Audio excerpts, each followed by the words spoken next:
তোমরা অনেকে Instagram account খুলেছো কিন্তু আবার নতুন ইনস্টাগ্রাম অ্যাকাউন্ট খুলতে পারছো না, তার জন্য নিজের ইনস্টাগ্রামকে আপডেট মারার পর নিজের প্রোফাইলে আসার পর এখানে আপনার নাম লেখা আছে, নামের এখানে তীর চিহ্ন ওখানে ক্লিক করবেন। ক্লিক করার পর দেখবেন নিচে লেখা আচ্ছা অ্যাড ইনস্টাগ্রাম অ্যাকাউন্ট, এই লেখাটার উপরে ক্লিক করবেন। ক্লিক করার পর দেখবেন আপনাদের সামনে কিছুটা এরকম আসবে, এখানে লেখা আছে ক্রিয়েট নিউ অ্যাকাউন্ট, এখানে আপনারা ক্লিক করবেন।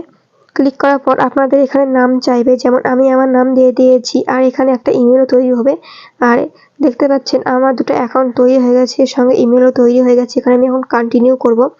কন্টিনিউ করার পর ইয়েস কন্টিনিউতে ক্লিক করব। কন্টিনিউতে ক্লিক করার পর এখানে লেখা আছে কমপ্লিট সিং আপ, আমরা এখানে ক্লিক করব। ক্লিক করার পর এরকম একটা অপশন আসবে যে আপনাদের অ্যাকাউন্ট আপনারা প্রাইভেট করবেন না পাবলিক করবেন। তো আমি পাবলিক করবো, তো আমি পাবলিকে ক্লিক করেছি। করার পর এখানে অ্যাড ফটো আছে, তো আপনারা কি ফটো লাগাবেন সেরকম একটা ফটো চয়েস করে এখানে ডিপি লাগাতে পারেন। তো আবার নেক্সটে ক্লিক করবেন। নেক্সটে ক্লিক করে আপনাদের একটা আইডি তৈরি হয়ে গেছে, মানে অ্যাকাউন্ট তৈরি হয়ে গেছে। এখান থেকে আপনাদের অ্যাকাউন্ট শেয়ারও করতে পারেন।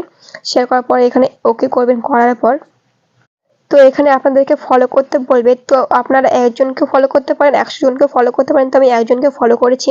করার পর দেখতে পাচ্ছেন আমার অ্যাকাউন্ট পুরোপুরিভাবে তৈরি হয়ে গেছে। তো আমার এখন বর্তমানে 2টা অ্যাকাউন্ট তৈরি হয়ে গেছে। তো দেখতে পাচ্ছেন আমি একটা পোস্ট করছি, মানে একটা ছবি লাগিয়েছি, তো পোস্ট হয়ে গেছে ওইটাই।